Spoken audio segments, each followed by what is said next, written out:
it was difficult. It wasn't really the easiest thing to do when you're not necessarily anybody, right? And everybody's doubting you and everybody thinks that you're not going to make it, right? I tell this story actually really quickly where I was in the grind and in the hustle and I was putting business cards in every establishment that I would go to. And somebody wrote in the back of my business card, from selling drugs to selling houses.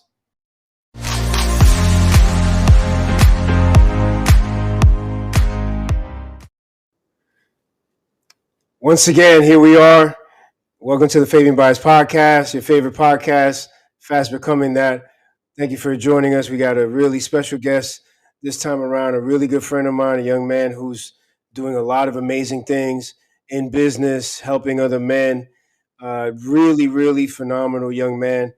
Want to bring on my friend who I've known for several years now, Jose Rodriguez. Thanks, Jose, for joining. Appreciate you taking the time. Yeah, absolutely, brother. Thank you for having me on. It's a pleasure to be here, and I look forward to the show, man. Yeah, definitely. So we've known each other for some time now, and you have a lot going on, a lot of amazing things that you're doing.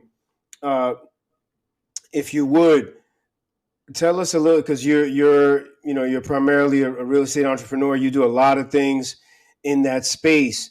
If you could just share a little bit about what you do in that regard. Yeah, absolutely, brother. So, for the guys that don't know me, my name is Jose Rodriguez. I started selling real estate at the age of 19. Before that, I was in the streets fucking doing stupid shit. But now I got my life together when I was 18, started working, saving up, making more money, studying, self educating, right? And then by the time I was 19, I managed to get my real estate license. Fast forward at 25, right? I'm holding currently $10 million worth of real estate. Most of that is commercial real estate. So I started as a salesperson in real estate, racked up those commissions, racked up my knowledge, networking, being in different rooms, meeting new people, shaking more hands. And then eventually I managed to grow a pretty successful business. Aside of that, I also like to box. And I don't really have too many hobbies other than just making money and becoming the best version of myself. I'm also the CEO and president of the Built from Pain Network, which is a network of men who are all getting together and collaborating, growing, masterminding, holding each other accountable, and aiming to live the most exceptional and greatest experience that they can ever live as a man. So, yeah, bro, I'm happy to be on. Awesome. So, and we'll talk a little bit more about the Built from Pain movement. That's an amazing thing that you're doing there, helping those a lot of mainly young men who are finding their way and upgrading themselves. That's awesome. Talk to me about your background because you come from we're both Dominicans, and so we have that connection, and we come from you come from humble, as I do, humble working class background. Talk a little bit about that, and what drew you to real estate and propelled you to really make moves in your life, because you're still relatively young. You're in your mid-20s, right? Yeah, I'm 25. Awesome. That's Yeah. amazing. Yeah. Yeah. So I was born in the Dominican Republic. I lived there until I was 7 years old. And while I was living there, it was a very, very small house. I went back to it when I was a little bit older. I think I was like maybe 13. And I couldn't believe how small the house was. Because when you're young and when you're a baby or you're a child, you think everything is big, right? So very, very small house, no hot running water, very humble beginnings, brother. Where And where where in DR? Santo Domingo, la capital. Like I be the cap. For those that don't know, Santo Domingo is the capital of DR. Yeah. Yeah. Okay. So yeah, it was humble beginnings, like you're saying, right? I didn't really get to see my father as much. I saw him maybe once or twice a year because he was so busy here in the United States working to get his family and provide us the opportunity to be able to rise in the ranks, right? Because over there it's very, very difficult to climb up the ladder. So fast forward, I mean, thank God he was able to make that happen. And I'm very, very, very grateful for my father to be able to sacrifice so much to get his family, myself, my mother, my two brothers to this country for a better life, right? So as I was growing up, when you're poor, and you're in a certain environment where obviously it's low income, possibly crime, you sometimes get caught up in the mix. And that's kind of what happened with me. My two brothers are role models that I had, and thankfully I was able to look up to them and get out of those situations, right? So yeah, I was fucking doing terrible things in the street, bro. Fucking whether it's selling weed, doing this, doing that. And it got to a point where I was just, man, like, is this really the opportunity that my father gave me? Is this what I'm gonna make out of it? Right? Is this who I want to be? Is there a better way out of this mess? Because the whole reason why I was doing all those things was because I wanted to make money, right? However, you start to put yourself in certain situations that you see your life is in jeopardy, you see your future is in jeopardy, and it's like, man, is this really worth it? Is there better ways to make things happen? And thankfully, there was, right? I want to give a huge shout out to my oldest brother, Eric, who inspired me to get into real estate. He was one of the first in the family to own real estate. He had his first multifamily property. And ever since then, man, I turned 18 and I was just grinding. He told me and my middle brother, Kevin, I'm the youngest. Listen, if you guys want to purchase your first property, you guys both have to save up anywhere from 10 to 15, and I'll teach you guys how to do it. During that time, I was just saving up, stacking up, making moves, making things happen. And eventually I was capable of, during that process, because you never really know how things are going to happen, but during that process, I was able to meet a lot of people, educate, put myself in a better environment. All literally, I didn't have any friends. It was just myself, my brothers, working out, work, and that was it. And I think that was one of the best things that I could have done, because when you don't have anybody around you that's inspirational, you got to just surround yourself with whoever it is that's in your space that's doing something. And for me, that was my family. So yeah, I'm thankful to be here, bro. Was there something, an experience that occurred like that scared you, or like a close call, anything like that that really shook you up and made you rethink, or was it just like an epiphany, like you just, hey, like, what the fuck am I doing? You know what I mean? Like, is Yeah. this it? Or if you could share that. Yeah, absolutely. So I remember a day, drug deal gone wrong, right? So I remember a day where it was me and my friend, and my friend got a call from somebody that we thought was also our friend. And he was like, hey, I want to buy X amount from you guys. Like, let's meet up at this spot. And we had no reason, why, thinking that this person was going to maybe try to scam us or pull a fast one on us. So we were like, yeah, sure. I mean, well, there was one thing that I thought about. I was like, wow, this guy wants to buy this amount. He's never bought anything from us, right? And I was kind of like, I don't know. Well, we'll all go together. Something happens, we're ready. So it was me, my boy, and like three other guys that I was rolling with at the time. And then we all went to the location, and it was just him by himself. So it was like, all right, cool. Like that kind of just lowered everybody's, you could say, guard a little bit, right? But we were still on our toes, making sure that everything went well. So I got in the back, my boy got in the front. I had the stuff, and then he was like, hey, so let me see what you guys got.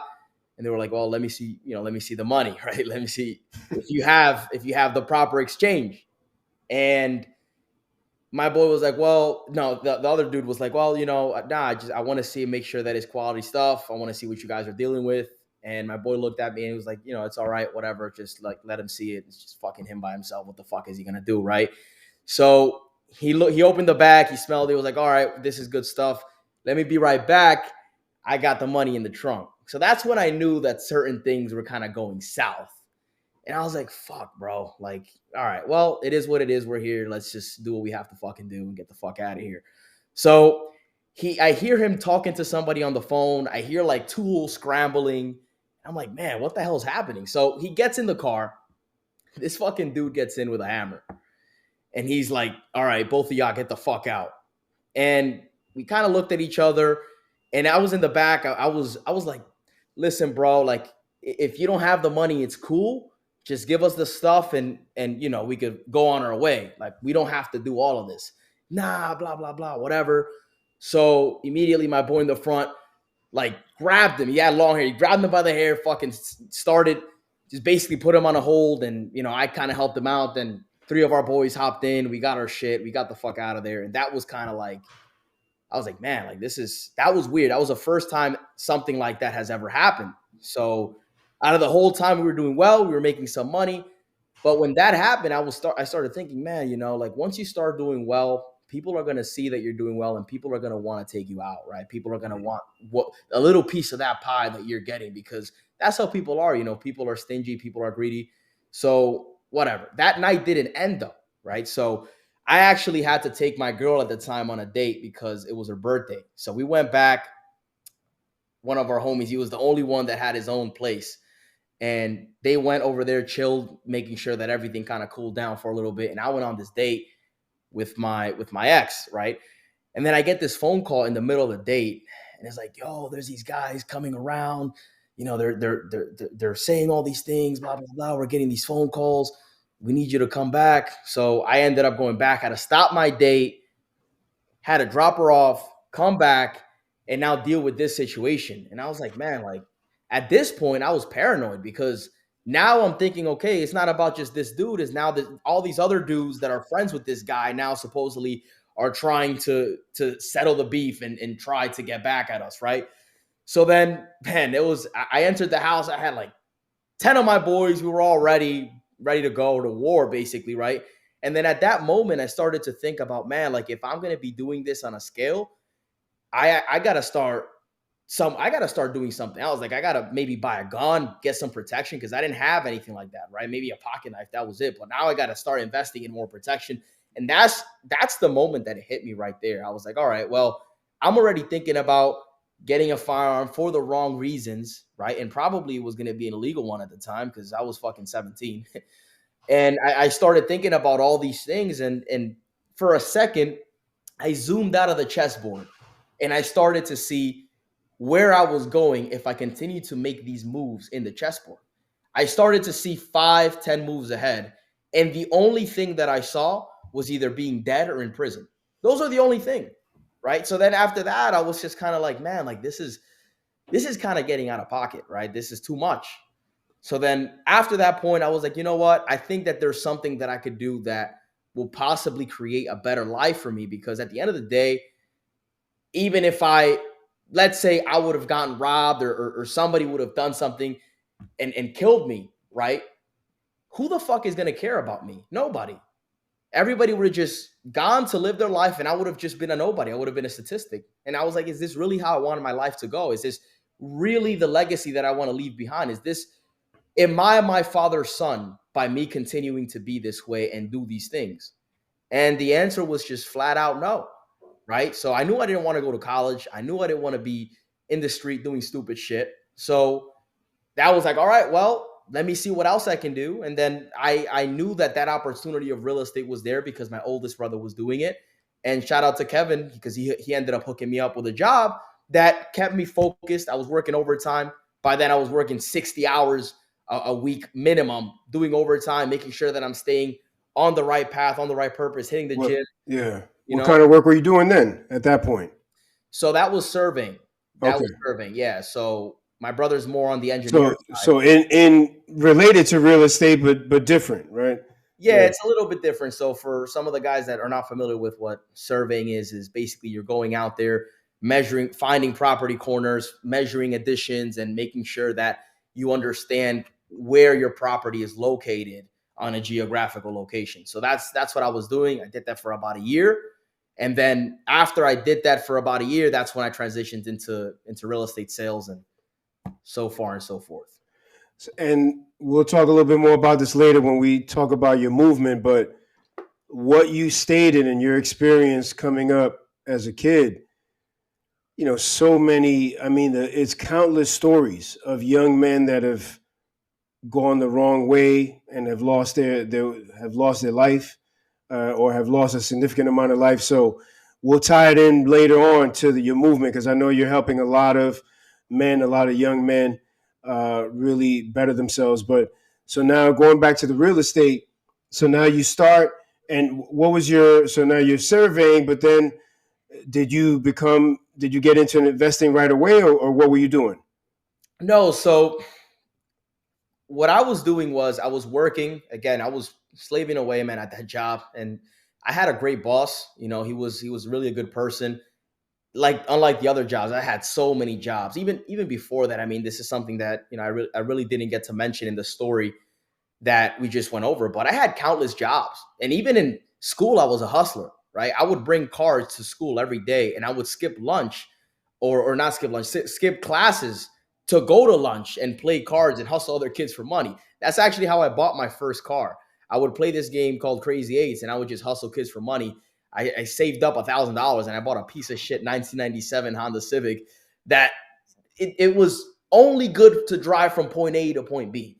And I kind And of, all of that from Crazy Eights. yeah, man, it was. Listen, Holy shit! I don't know where these kids were getting their money from, but I know where I was getting my money from. So it was an interesting experience. I was, yeah. So that's then. Now fast forward, I also had a lot of jobs. Right, I worked as a waiter at Dave and Buster's. I worked at the sneaker store. I worked at Sears. I worked at McDonald's when I was 14. So I was always working. I was always about the money. And when I started to survey, that's when it was like, all right, well, now I got to take my life serious because I know I didn't want to go to college. My school grades were shit in high school. And even for I went to college for one semester and I focused on that one semester and let's see how good my grades could actually be. I got a 3.8 GPA, which was a decent grade, but I was so fucking bored. I didn't like my life. I knew that that's what I didn't want to do. So it was just a lot better for me to pursue the money and my dream in real estate at that time. So that's when I was working at that surveying job, all I was thinking about was, all right, well, I'm going to make as much money as possible. I'm going to stay off the streets and I'm going to get educated as much as possible. And that's when I started reading books. That's when I started listening to podcasts. And that's when I started to educate myself on real estate as I was saving up so that I could eventually transition with knowledge versus just thinking, oh, once I have money, then I'll go ahead and start to invest in real estate. No, it was just more of, okay, well, what am I going to do with this time in between? And that's when I started to educate myself. And then eventually I had enough money. When I got my license, it was around the same time that I also started investing because the reason I decided to get my real estate license was to help myself and my brothers start the investing company, right? So flipping houses, buying and holding. All right, well, I figured if I have access to the market and data that's not available to the public, then I can help ourselves with comps and this and that. So that's why I got my license. And it's not a coincidence that my first listing, the first house that I put on the market as a real estate agent was our first flip. So I was my first client, essentially. So yeah, that's the story. That's how I transitioned into real estate. And again, the reason why I transitioned from surveying to real estate was even though the job was decent money at the time, I knew that that wasn't what I wanted to do. And I knew that if I wanted to get into real estate, I might as well do it now than procrastinate and wait because there's never going to be a perfect moment. So I was just like, fuck this, man. Right. I'm going to go full in and that's it. Yeah, and you have so many investors will become realtors, brokers, or have that person on their team, right? So that you can obviously access information, access the MLS, which for those that don't know, multiple listing service, so you can see everything that's out there on the market. So you were doing that. So you were the realtor on the team in your own investment company, right? And sourcing those obviously helping clients, but also sourcing deals for yourself. And as you mentioned, it's a great it's a great move, and it's something that a lot of people do. They find something. Now by this time, you and your brother, right? You probably stack some money, and you guys find a property that fits your criteria, and now you go ahead and do that. Talk a little bit about in terms of now working with your brother, and I know Kevin is awesome. I've met him. Talk a little bit about that dynamic that you guys have in working together and building this company. Because now, how long have you guys been working together now in real estate? About 5, 6 years around there. Yeah. So talking a little bit about the dynamic between my brother and I mean, I think that the best person that you can be in business with is somebody that you can trust. And I know that my brother's not going to screw me over. Right. So in regards to working with my brother, I mean, we live in this huge house together and it's all about money. Like if you look at my kitchen, it looks like an office. There's files, there's this, there's that, right? So we're always on the grind, and I wanted to be around somebody that was as hungry and as ambitious as I was and as I am. And we both just agreed and said, well, if it's better for both of us to do it together as trying to do it separate and not combining our resources, because we could accomplish more together. And that's another thing too. I want to also highlight this lone wolf strategy or way of thinking is not going to get you very far, because the people that I personally know that are very successful, they all aligned themselves and had business partners and had people that they worked with. I don't know anybody that has done it by themselves. So yeah, it was great. I don't think I would be this far. And in fact, in regards to the roles that we play, for me, I'm more of the salesperson. I'm more of the guy that networks. I'm more of the guy that hops on content and podcasts like this and broadcasts to the world, hey, this is what we're doing. I'm that guy, the guy that's bringing other investors together, bringing deals. That's what I do, right? Which fits the description if I'm also a licensed agent. And he's more the guy that's also working behind the scenes. We go over numbers together. He's the one that's managing the construction. So that's what he does, right? And that allows us, number one, we're brothers, so the trust factor is there. I know he's not going to screw me over, and I'm not going to screw him over. Number two, we're utilizing our strengths. So I'm great at speaking with people, communicating with people, going out, networking events, doing all these different things. And he's great at what he does, right? Looking at drawings, working with the contractors, maybe even running the costs with the construction, working with the architect. He's really good at that. So it wouldn't make sense for me to try to wear that hat if I'm already applying my strength. And like this, we're able to grow the company a lot more. So it's been working out great. Awesome. Yeah, definitely. Definitely. I know you guys have been doing amazing things. And Jose, now for those that may not know, where do you guys operate? Where do you do business at? So right now we're in New York and in New Jersey, and we're obviously working on expanding to other states, other countries. We're actually looking at possibly acquiring a villa in the Dominican Republic very soon. So we're always expanding. As long as it makes sense, we're likely to buy it, right? So the numbers got to make sense, because the numbers don't lie. People lie, but the numbers don't lie. So we always look at the number. If it makes sense, if we like the location, that's when we'll go ahead and purchase it. But right now, primarily New Jersey and New York. Awesome. Awesome. And yeah, we guys, make sure that you connect with Jose there. We have his information there, so make sure you do that. Um, Really, just a very ambitious, very entrepreneurial young man, Jose. So, what do you guys mostly focus on now? Are you doing rentals? Are you doing flips? Are you doing a little bit of everything? Talk a little bit about uh, what you guys are working on right now. Yeah, so right now we're primarily working on purchasing bigger units, so commercial, residential, multifamily properties. And what I mean by that is any time that you go over 4 units, right? So you have a fourplex and below, fourplex, triplex, duplex, single family, that's all considered residential. Anything above that, fiveplex, sixplex, and above, that's considered commercial. But I say commercial residential because mainly we focus on buying 5 units and up, maybe even 10 units and up now, because that's what's been working for us. We have up to 30 units.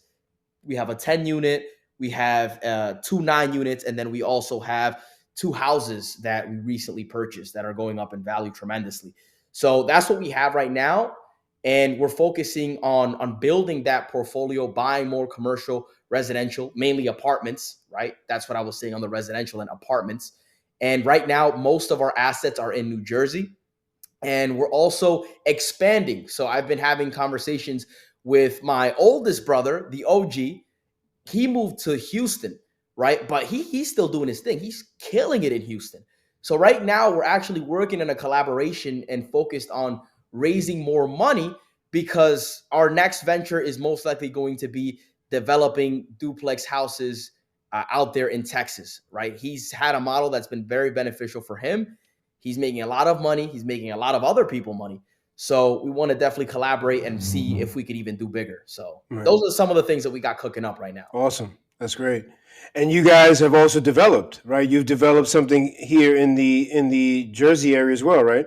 Yeah, so we have a 9 unit new construction in New Jersey, and we also have a single family new construction right next to the house that we're living in now. This Hmm. current house is 7 bedrooms and 2 kitchens, 4 bathrooms, and huge lot, 2 acre lot. So Hmm. this is going to be an Airbnb. But once we finish Right. developing the house next door, that's the house that we're going to live in. And man, if you guys could see it, it's massive. We're working on Yeah. some serious stuff. Right. Yeah. So Yeah. It's a yeah, man, beautiful property. there's Yeah. a lot of things that we're doing. The Right. sky isn't even the limit, bro.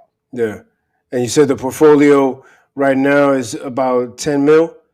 Yeah, so right now the portfolio is around 10 million. It might be a little bit more since some of the properties have gained value, and that's only counting the 30 units that we currently own. Hmm. Awesome. Awesome. So, in terms of what you're doing there, you talked about your obviously your goals and doing more, doing bigger deals, expanding, so forth. For someone, let's say that wants to maybe is seeing this video and they want to learn about real estate, maybe get into the game. Obviously, as we know, there are many ways to go about it. And I know you mentor a lot of young people that obviously want to get into the game. A lot of people in your movement that which we'll talk about. What are some tips, some advice that you could share for someone that wants to get into the game, get into this business? Yeah, absolutely. So the first thing that I'll say, because this is very, very important, you're looking at somebody like me, and you're like, wow, this guy has 30 units and he has this $10 million portfolio and he's done all these different things and he's been 5, 6 years in the business. Like, I want to do that, but that seems like it's too much. And then you stop yourself from going after that vision. And what I would like for you guys to do is to not focus on the full staircase, focus on the step, right? What is the first step that you have to take? Because for me, even sometimes I look back and I'm like, wow, I can't believe I've built this massive empire from where I was. I mean, I know that it's small to the big guys out there, right? There's guys that have 10,000 units, 15,000 units, incredible. However, from where I was, this alone, and even some people think $100,000 a year, like, wow, that's massive. Yeah, that was me. I was with you. I was in that same boat. However, what I did was I understood that, all right, well, it has to be step by step, right? I'm not going to focus so much on the staircase. Yeah, I could have that as a 5 year goal, as a 10-year goal. However, what do I have to do today that's going to get me closer to that bigger picture, right? And you chunk it down into milestones. For me, it was make my first 100 grand, right? So the way that I started was, all right, well, if I want to get into real estate, I might as well become a salesperson in real estate, get my license. That's the route that I take. Now there's a lot of guys also doing wholesale, right? So, okay, well, if I want to get there, I would rather wholesale. For the guys that don't know what wholesaling means, is basically when you buy a property, you put a property under contract, right? Let's say if Fabian was selling his property for 100 grand and I knew that I can sell that contract to an investor for 120, for that investor to then sell it to an end buyer, the person is going to live in the house once the investor flips it for 200 grand. I'll say, okay, Fabian, I'll buy the house from you for 100 grand. And before we close, uh, I'm able to assume that contract and assign that contract to an investor with an assignment clause that goes under contract and make that $20,000 spread since I sell it to the investor for 120. So that's what a lot of wholesalers do to end up eventually flipping their own houses and getting into buy and hold multifamilies. So there's so many ways that you can start. And obviously, if we're talking, whether 30 minutes to an hour, it's impossible for me to teach you all of these different methods. But what I will say is make a decision and make a commitment to start. Again, being a salesperson for real estate is one way. Being a wholesaler in real estate is another way. And another way too is if you have a regular job and you're putting some money on the side, build a fund of maybe 20,000, 30,000, go out, start networking, start getting yourself educated. And little by little, you might find a deal. You might stumble upon a deal. Whoops, I found this great deal and I just happen to have this in my savings and I just happen to have this connection with this other person that possibly wants to invest in real estate and that I could partner with. So the best advice that I can give you is start. That's the best advice. There you go. Well said. And again, make sure, guys, connect with Jose on IG, JRod underscore 845. A really impressive young man. And while we're at it, please, appreciate you guys tuning in. Make sure you like and subscribe.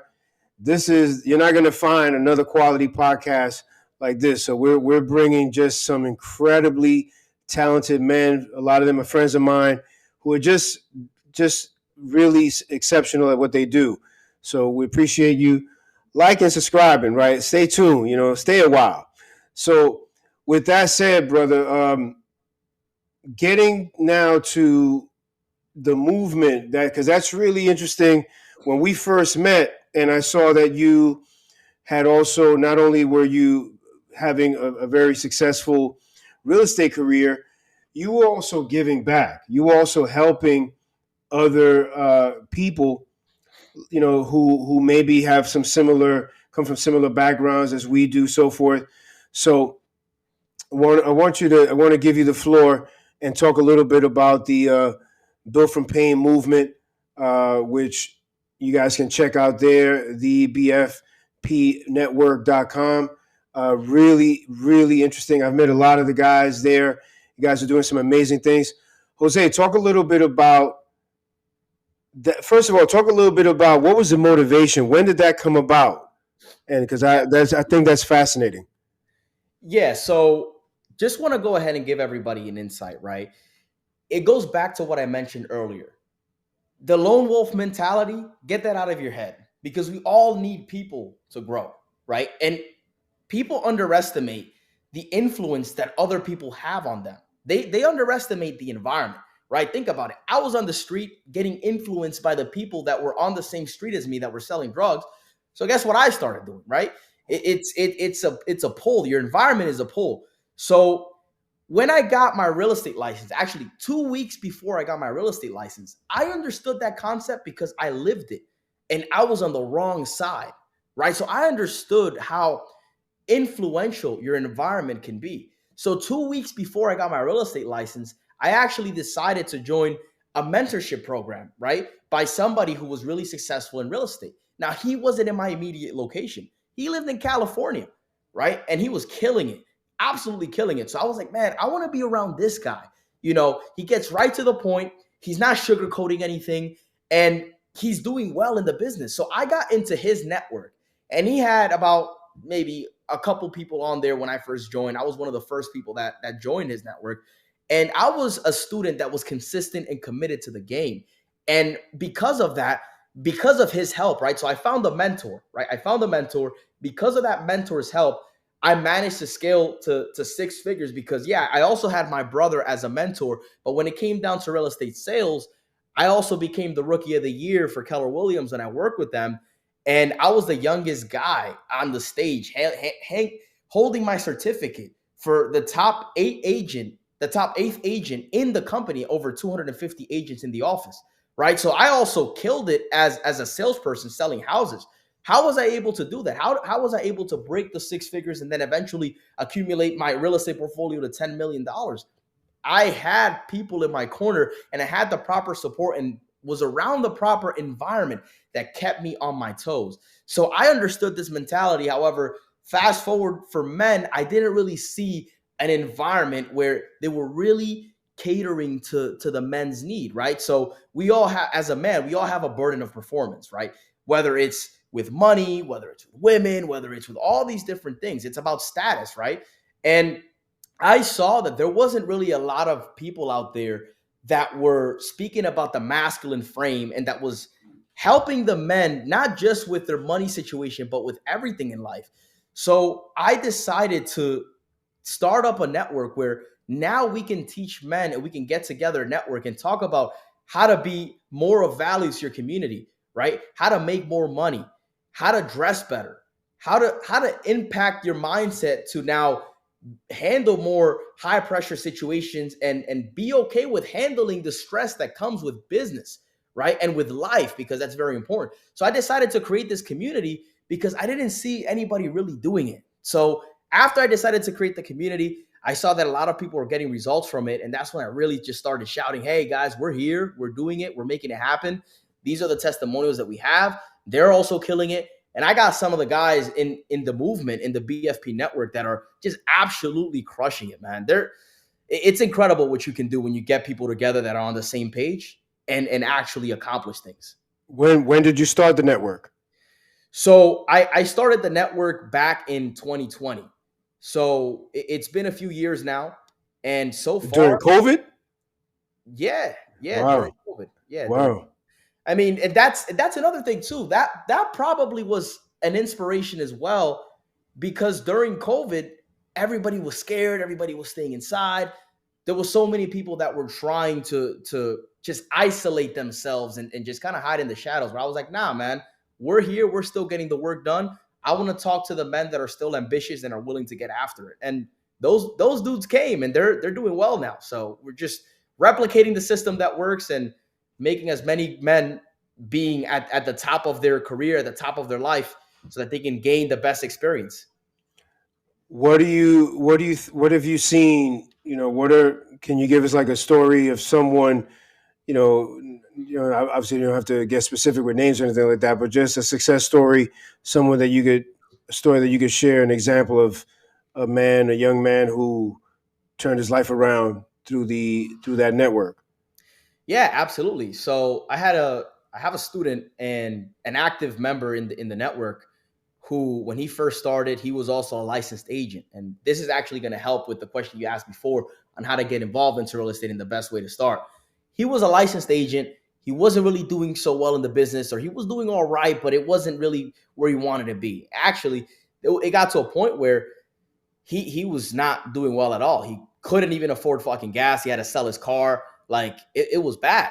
So through the movement, right, and going over ideas and having that conversation with him, and sometimes if I see that you're really motivated and you're really dedicating yourself to the craft, I'll even pull you aside, have a one-on-one with you, and because I really want you to succeed. The reason why that's important to me is because the more success we have in the movement, the bigger the network grows. So I really want you to succeed. So there was countless conversations. He was active. He was pushing, pushing, pushing. He had a very important question about like, hey, should I do this or should I go all in? And just throughout the way, we were able to supply him with the advice and the information that he needed to guide him correctly. And then now, I mean, he's wholesaling. He's absolutely killing it, making anywhere from 25 to 50,000 a month. And again, this was somebody that when he first joined, he didn't really have much going on. Yeah, he was a licensed agent, but he was barely making money to scrape by. And now he's absolutely killing it. He has a huge team of sales reps. I think he's got up to 8 callers, absolutely killing it. So that's one example of how the network can change your life. And the reason I'll even touch on this is because there's a lot of limiting beliefs that a lot of you guys have and you don't even know, that's stopping you from being great at your craft or what it is that you want to do. So we really hone in the depth of working with you and making sure that we give you the best foundation. So for whatever it is you decide to commit yourself to, you're likely to succeed. And in your network, what does this entail? Do you have regular meetups? Do you have lectures? Talk a little bit about what it provides. Yeah, absolutely. So we have a lecture every single Monday. We have a special guest speaker that comes on and speaks about a variety of different topics, whether it's fitness, mindset, e-commerce, marketing, dating, pretty much anything, right? And we see if there's somebody else that is specializing in something, and usually it's a friend of mine because my network is pretty big. I'll have them come on there, talk about their specialty, let the guys really gain the value so that they could go out there in the world and consistently apply the things that work. Aside from that, we have regular events, dinners, masterminds in person. So you get the opportunity to also meet the movers and shakers and myself that are actually making things happen in the real world. And yeah, and then we have a live chat where you can get consistent advice in real time if you're struggling with a specific problem, whether it's business, personal life, women, whatever it is. We're able to supply you with valuable advice and valuable information that, should you take action on it, you will see very, very positive results. Yeah, that's awesome. So once again, guys, make sure again there's the website. Check it out. Definitely worthwhile. If and Jose, are the members mainly young men? Is that what makes up the membership for the most part? Yeah, yeah. So the demographic usually tends to be anywhere between 18 to 27. And we do have a few members that are older than that, right? But that's the general, uh, you could say, demographic of it. Hmm. Well, that's great. You guys doing amazing work. I've met a lot of the guys. You guys, I had a chance to also speak with your group one time. That was great. It's great, great group of guys doing amazing things. So that's awesome. So, Jose, as we wrap it up here, what else do you have? What else are you working on that you would like to share? Whether it's real estate, whether it's boxing, anything going on with the boxing? I know you've been training a long time, and I know that's something that is very special to you. It's a part of who you are. Any big events or big you know kind of commitments that you got coming up that you would like to share? Yeah, absolutely. So, as I mentioned in the beginning of the show, I love to box, right? So, I've been boxing for almost 4 years now, and this year is the year that I'm going to get my first fight. So, I'm very very excited about that. I also like to keep the members in the movement sharp, so we also host weekly, sometimes bi-weekly trainings where we get together, do drills, exercise, work out, make sure that we're in peak physique. So there's a lot of things that I have going on with boxing. But if I were to give you like the main pin on what the goal is for this year, is to get a fight in. Awesome. That's great. I'm glad to hear it. I know you've been training hard and you've been awesome training a lot of guys at your home, being very hospitable and helping out. It's a credit to you. That's awesome. So, brother, I appreciate your time as we kind of come down the home stretch again. I just want to make sure you can connect with Jose here on IG. And JRod underscore 845 is a great follow. Puts out a lot of great content. And what? Before we wrap it up, brother, I always like to ask, when you think about gratitude, it's something that I think about every day. Try to practice it and really be thankful for everything. When you think of gratitude, what comes to your mind? What are some things that you would like to share that come to your mind? Just any words. Yeah, absolutely. So first and foremost, immediately what came to my mind when you mentioned gratitude is being on the show, right? So I really appreciate the opportunity of you having me on here. You've had some incredible guests, and I know it's just going to keep getting better, brother. So thank you for having me on. I also think about all the amazing things that I've done and I can now provide for my family. It was it was difficult. It wasn't really the easiest thing to do when you're not necessarily anybody, right? And everybody's doubting you and everybody thinks that you're not going to make it, right? I tell this story actually really quickly where I was in the grind and in the hustle and I was putting business cards in every establishment that I would go to. And somebody wrote in the back of my business card, from selling drugs to selling houses, right? So it was a big transition for me, right? And I'm just so happy that I stuck with it because I know that there's a lot of people that want to do something great, but they're afraid of all the hate and they're afraid of all the backlash that they're going to get. But what I'll say is that's just how the world is. Even with content, so many people comment all these different things. However, just focus on the mission, focus on the grind. And I'm so grateful that I did that. And I'm grateful that I had brothers that were also very encouraging. I'm grateful that I had an amazing father, right? And I'm just grateful to be alive, brother. So, yeah, man, that's it. Well said. Well said. Again, guys, make sure that you follow. Uh, Once again, let me drop that in there. Connect with our brother. We also got. Hey, we're putting it out there. Make sure you check out Built from Pain Movement.